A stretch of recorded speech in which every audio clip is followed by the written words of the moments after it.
kita dapatkan anak bandel katanya. Ya.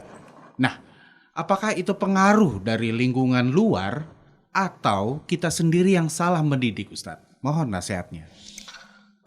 Taib. Pertama, Rasulullah Shallallahu Alaihi Wasallam menyebutkan dalam hadisnya, "Kullu mauludin yulad alal fitrah." Ya. Setiap anak yang lahir itu lahir dalam keadaan fitrah. Tetapi bapak dan ibunya yang menyahudikannya, menasronikannya dan memajusikannya. Taib. Jadi dari hadis Nabi Shallallahu Alaihi Wasallam ini menunjukkan kepada kita ada efek dari ayah dan ibu ketika mereka ada kekosongan dalam mendidik anak-anak mereka, itu akan memberikan efek kepada anaknya. Kita sedikit keluar dari pembahasan bandel ya. Ya.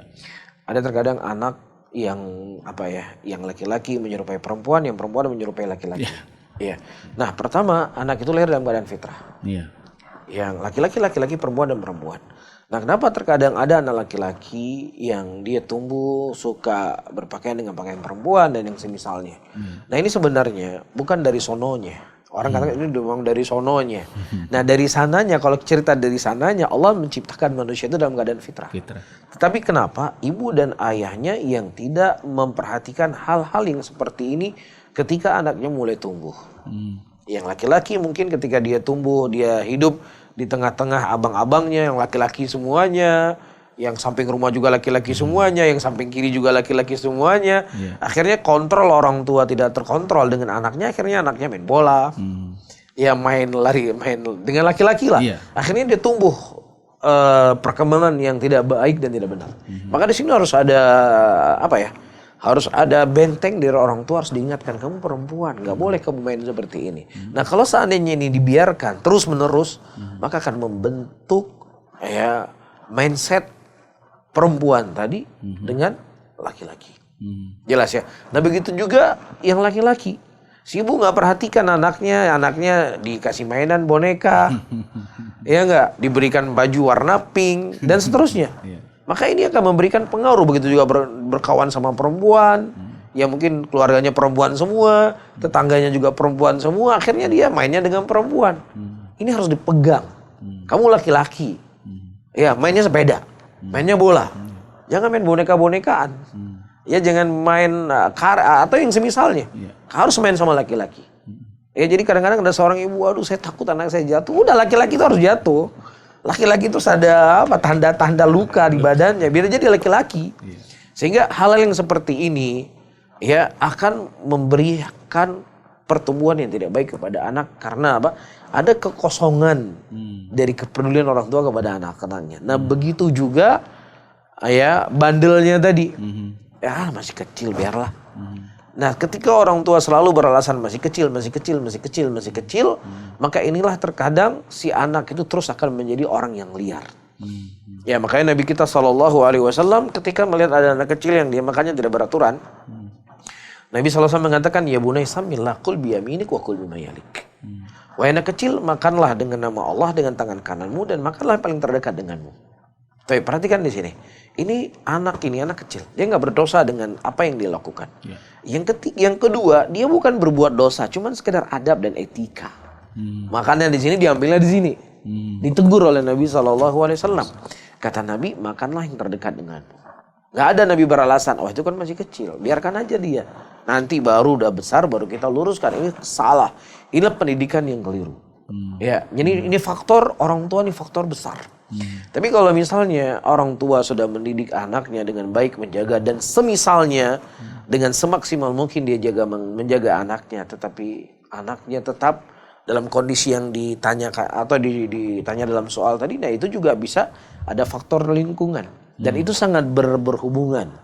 Dalam arti kata orang tua ketika dia punya waktu kepada anak-anaknya, mau tidak mau pasti dia akan bisa mengetahui di mana anaknya bergaul.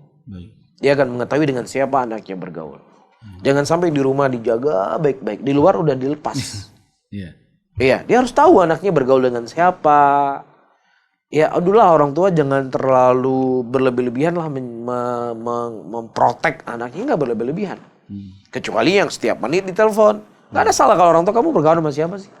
Ayo dong buat temannya kemari, ibu pengen kenalan sama mereka. Iya. Ya atau ayo ajak teman kamu makan, kita makan bareng.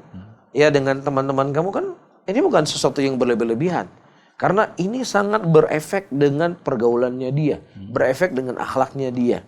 Jadi mau tidak mau ayah dan bunda harus punya waktu yang lebih banyak ya demi pertumbuhan anaknya. Nah, ketika dia misalnya menjaga anaknya di rumah, tetapi dia tidak mengontrol bagaimana kondisi anaknya di luar, ini juga kan tidak akan berefek yang baik dari apa yang telah dia jaga.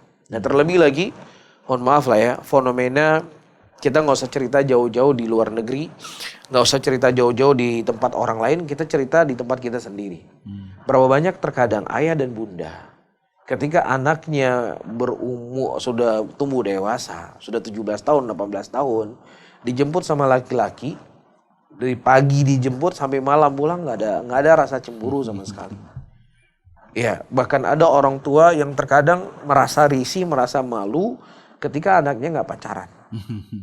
Ya, kamu nggak ada pacarnya, apa kamu kurang cantik? Berias dong, biar lebih cantik, biar laki-laki menarik. Ya, atau yang laki-laki nggak, ya gitulah kondisi orang tua. Iya, iya. Ini anak saya kenapa ini nggak punya pacar dan seterusnya. Jadi subhanallah ya, pemikiran-pemikiran barat itu sadar nggak atau tidak sadar telah terkotori ibu-ibu dan bapak muslimin hari ini. Masya Allah.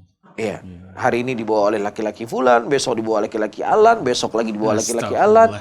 Iya, terkadang laki-laki masuk ke rumah, ke kamar, masuk pagi keluar malam. Masya Allah. Orang tuanya masih bisa tersenyum. Nauzubillah. Orang tua yang seperti ini tidak akan pernah mencium bau surga. Ya, Rasulullah mengatakan ad-dayuth.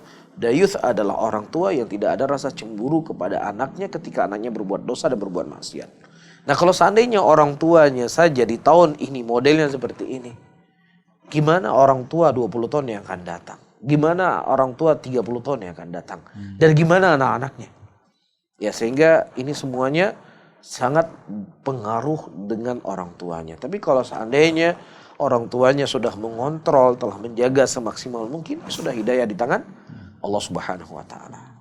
Barakallahu fikum.